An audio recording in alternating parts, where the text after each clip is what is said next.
Yeah, hey, Mum. No, I'm still on the road. Oh, I don't even know where I am right now. Yeah. Yeah, I will. All right.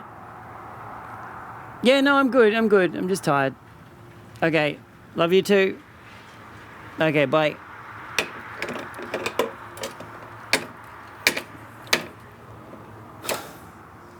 You know, actually, it was my uncle that got me into comedy inadvertently. I've got this uncle. He's an amateur magician. And by that I mean he really wants to be a magician, but he's just fucking amateur! Just fucking awful! And he always does these Christmas shows for us. He does Christmas magic shows every Christmas. And when I say that, you're probably picturing like card tricks and rabbits out of hats. None of that. He's like an amateur escapologist, daredevil, illusionist kind of magician, just doing dangerous shit with no training and not a lot going on upstairs.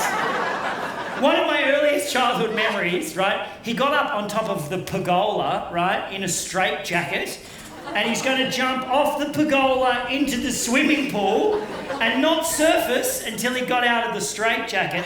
None of us told him not to do it. So he's up there on the pergola, wrapped in his straitjacket, and he does this thing before he does any trick. He goes, 3, 2, 1, ready! It's like his little catchphrase. So he's up there and he goes, 3, 2, 1, ready! He takes a step back to run up into the pool and just went, wah! Straight through the pergola, impaled his shoulder on a star picket, tore all the ligaments in his ankle, and when he landed, he made such a loud noise it frightened the dog, and the dog bit him on the face.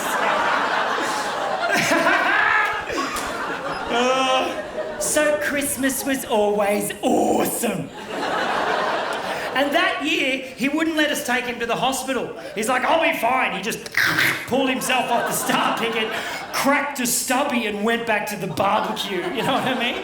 But as a result, he fucked his shoulder so bad, he fucked all the nerves in his arm, and he's got no feeling in his left hand. He can still pick stuff up, but he can't feel things. And he always says horrible shit like, yeah, Randy, I don't even need the missus anymore. I just close my eyes and think of Mariah Carey. Yeah, the man's a fucking unit. So, this one Christmas, this is how I got into comedy, this one Christmas, someone from his local RSL club had given him a little Pee-wee 100 motorbike, like a little children's motorbike. I'm not sure why, maybe they wanted him dead. But anyway, he turned up to Christmas. Right, with this little Pee-wee 100 motorbike, and he built a ramp in his ute. He built a ramp that folded out of the tray of his ute and then up over the cab of his little truck. And he had this idea that he was going to drive his little ute around to school fetes and county fairs and stuff and do jumps on his little motorbike in his ute ramp. Again, none of us told him not to do it. So he turned up with this thing and he set it up across the road, and we were having Christmas at my family's house in the country in central Victoria. There's heaps of paddocks around. We're in the middle of nowhere, so he loves having Christmas there because he can do dangerous shit in the paddocks, right? And really spread out. So he built the obstacle course, and he's across the road all morning setting this up. And we're in the house and we hear 3, 2, 1, ready! So we go across the road, and there he is. Picture this, he's a massive dude, huge guy, strawberry blonde mullet, big blonde handlebar mustache with a nicotine stain in the middle, like he's been eating an ass, and he just sits there, right? He's huge on this tiny motorbike. He's like, here we go! And he took off, and he was like weaving through the cones, popping little monos. He did about 25 minutes as a warm-up. We're like, actually, this is pretty entertaining. And he gets to the end of his warm-up, he parks the bike about maybe 20 metres from where he's going to start his run-up to his big jump, and he added a little bit of showbiz flair here. I'll never forget it. He got off the bike and he pretended that the motorbike was too heavy for him to push. Massive dude, tiny motorbike. He just goes, it's too heavy, kids, I can't push it. We're like, yay! 5 stars! You're a comedic genius. He's like, and then he just went, oh, bugger it. Picked the motorbike motorbike up, put it under his arm, and marched back to the start line. Like a fucking legend. So he gets to the start line, he goes to put the motorbike down, but he can't. Because when he picked it up, he inadvertently put his left hand on the exhaust pipe. He's got no feeling in his left hand.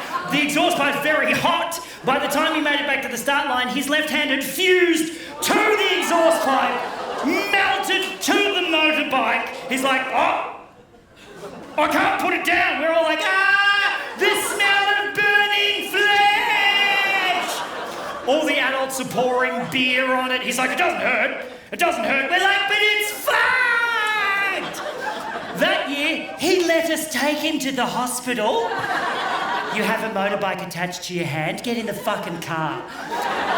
But because we were having Christmas at my house in the country, everybody was shit-faced because everybody was staying over. Everyone was camping, so nobody could drive him. Except for me, I'd been on my learner's permit for 1 week.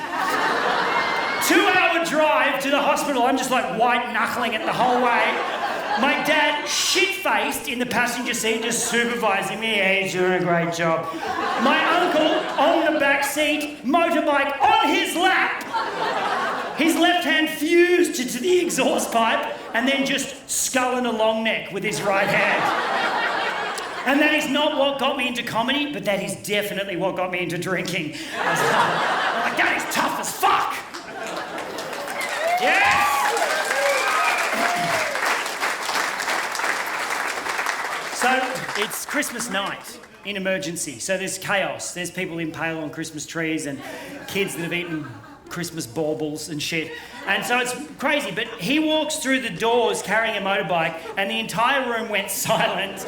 I've never seen anything like it. All these people just went... He marches up to the counter, slams the motorbike down in front of the triage nurse and just goes, I've done a mischief!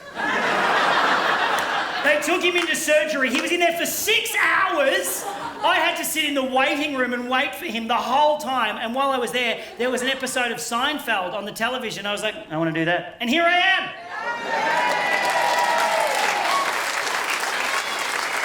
Thank you, Uncle. Thank you, Uncle.